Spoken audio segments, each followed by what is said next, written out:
Look at any social gathering. You'll see people performing, seeking validation, trading attention for approval, playing the ancient, exhausting game of social hierarchy. And then there's him, the man who isn't playing, not because he can't, but because he's chosen a different game entirely, the Sigma male. His very presence creates a powerful silent tension, a paradox where his greatest strength becomes both his most magnetic trait and his most socially isolating quality. Today, we're dissecting this psychological contradiction at its core.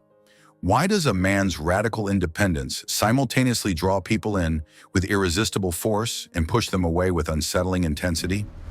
1. The psychological gravity of wholeness. Human beings are finely tuned detectors of neediness. We sense it in a forced laugh, a seeking glance, a compliment that begs for reciprocation. The Sigma male emits none of these signals.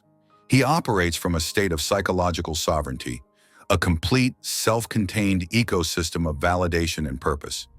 This wholeness creates a powerful gravitational pull in a world of partial people seeking completion in others. People are drawn to him because they sense an unprecedented freedom. The relationship is built on pure choice, not desperate necessity. There's no hidden contract, no unspoken expectation that they must manage his emotions or bolster his ego.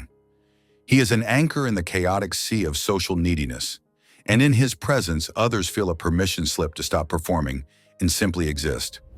This is the allure of the self-complete man. He offers connection without consumption, partnership without possession. 2. The sanctuary of unfiltered authenticity. Consider the standard social transaction, a carefully choreographed exchange of masks where personas are traded and validation is the currency. The Sigma male has opted out of this economy. His interactions spring from a well of authenticity, not performance.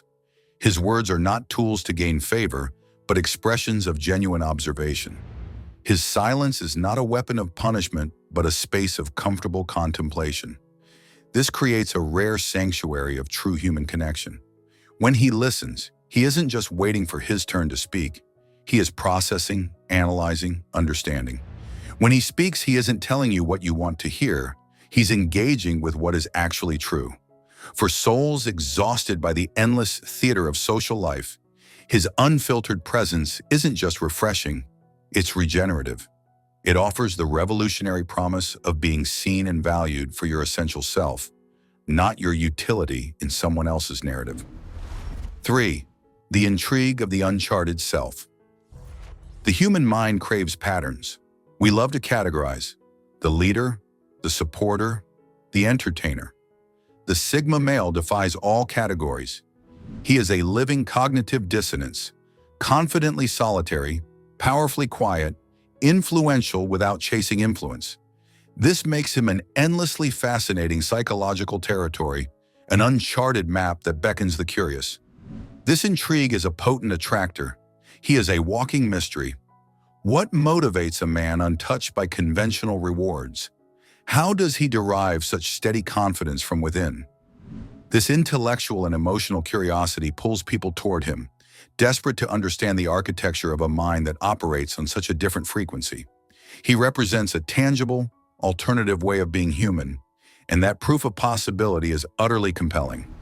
4. The silent insurrection against the social order.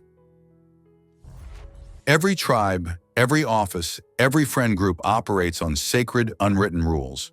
Seek status, trade validation, prove your belonging. The Sigma male's independence is a quiet, daily insurrection against these rules. By not participating, he doesn't just reject the game, he implicitly questions its very premise. If he doesn't need the tribe's approval to be fulfilled, then what is the actual purpose of the tribe?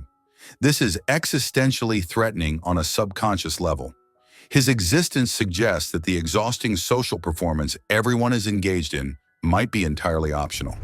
It challenges the foundational myth of their reality. It is psychologically easier for the herd to label him damaged, arrogant, or sociopathic than to confront the terrifying idea that their own lifelong striving for social rank is a choice, not an inevitability. His freedom, quite simply, highlights their own confinement. 5. The uncomfortable mirror of self-reliance.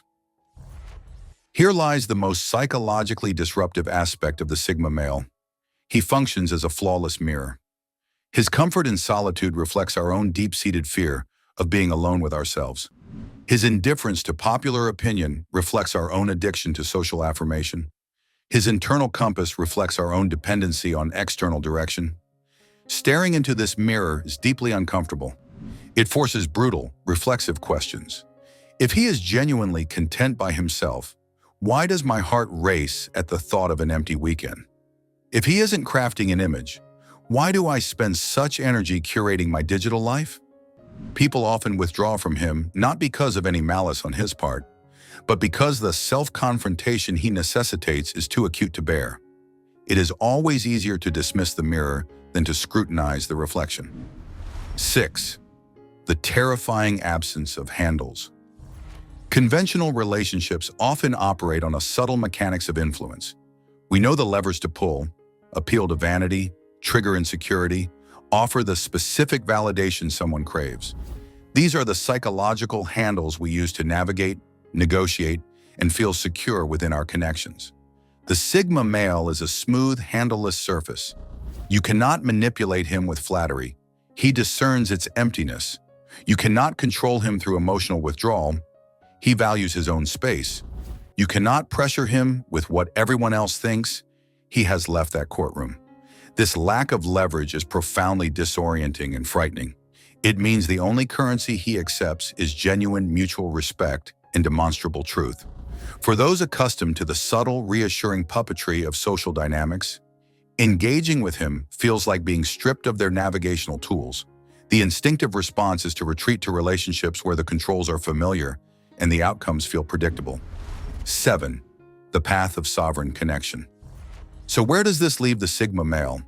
Perpetually navigating the push-pull dynamic of being admired for his strength and distanced for its implications. His path is not one of dilution, but of mindful navigation.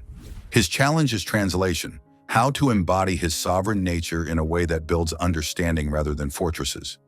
It means recognizing that while he doesn't need others, he can consciously choose connection, and that this choice can be communicated with clarifying warmth, not cryptic coldness.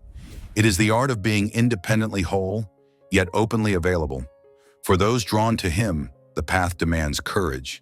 It requires the strength to look into the mirror he provides and ask, what dependencies within me is his independence exposing? It means valuing authentic connection enough to relinquish the familiar comfort of control and to step onto the equal, if unfamiliar ground that true sovereignty demands. The Sigma male's paradox reveals a fundamental fracture in the modern psyche. We are romantically drawn to the ideal of freedom, but often operationally committed to the security of dependency. We crave the wholeness he embodies, but fear the solitary self-responsibility it requires. His existence is a quiet, persistent testament to a different possibility. He is not rejecting humanity, he is redefining his relationship to it on his own terms. And that is the most attractive and intimidating truth of all. If you want to understand how this paradox plays out in the pursuit of love, I recommend watching our video.